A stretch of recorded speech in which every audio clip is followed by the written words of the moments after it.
कितनी भर्तियों में पेपर लीक हुआ है वो भी आपको बताएंगे। देखिए, सबसे बड़ी बात यह कि आज जो एक गिरफ्तारी हुई है, ये गिरफ्तारी हुई है एचएएस अधिकारी की, और ये एचएएस अधिकारी हैं जो हमीरपुर कर्मचारी चयन आयोग में नियुक्त थे और 7 साल से अप्रोक्सीमेटली वहां थे। ये जितेंद्र कुमार इनका नाम है, सिरमौर के रहने वाले हैं।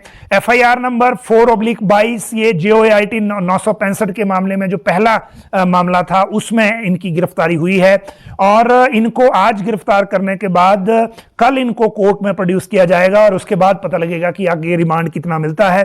और ये अपने आप में एक मेजर ब्रेक थ्रू है। इससे पहले 13 लोगों की गिरफ्तारी इस पूरे मामले में हो चुकी है, और उसमें ना सिर्फ ये रैकेट है जो पेपर लीक वाला है, बल्कि 2 चपरासी भी हैं जो टेम्परिंग करते थे वो मार्कशीट पर, और एक जो है वो ट्रैफिक इंस्पेक्टर भी है जिसने उमा आजाद को पैसे दिए थे पेपर होने के बाद। तो ये गिरफ्तारियां अब तक हैं।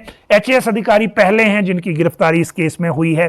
लेकिन इस केस में गिरफ्तारी के साथ दूसरी बड़ी अपडेट इस मामले में यह है कि कल विधानसभा में एक चर्चा लाई जा रही है नियम 130 के तहत, और इसमें फिर रिप्लाई देना है मुख्यमंत्री ने। और इस चर्चा में केवल सिंह पठानिया, मलेंद्र राजन, सुरेश कुमार और अजय सोलंकी, चारों कांग्रेस के विधायक हैं।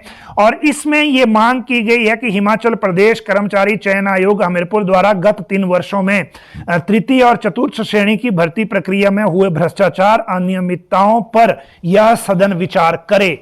अब यह ध्यानाकर्षण प्रस्ताव का मतलब यह है कि पहले सारे विधायक बोलेंगे इसमें, अगर बीजेपी वाले बोलना चाहें, अगर वो विधानसभा के अंदर रहेंगे तो पता लग जाएगा, नहीं तो कांग्रेस वाले तो सारे बोलेंगे। जिस तरह से 4 कांग्रेस के विधायकों ने इसको लाया है उससे भी पता लग रहा है कि ये स्ट्रेटेजिक है।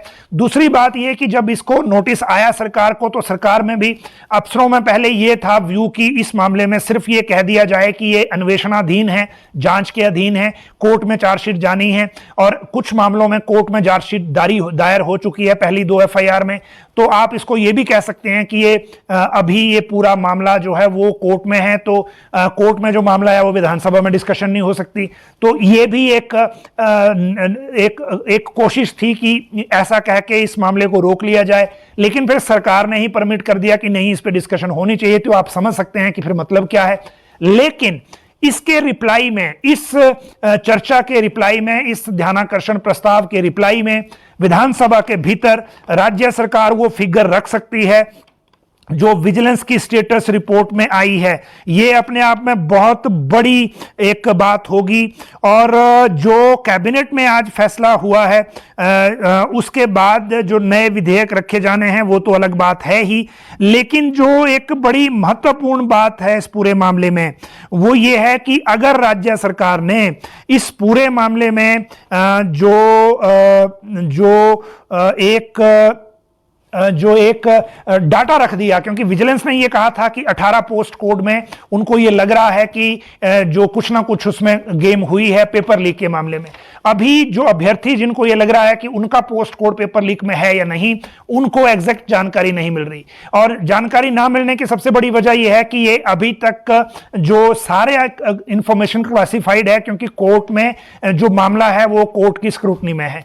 और अब अगर सरकार विधानसभा के अंदर जवाब दे दे तो आपको एटलीस्ट ये जानकारी मिल जाएगी कि कौन से पोस्ट कोड अब तक जो विजिलेंस को लग रहा है कि उनके रडार पे हैं। और अगर ये जानकारी मिल जाए तो कम से कम कुछ लोगों की टेंशन उसमें दूर हो जाएगी।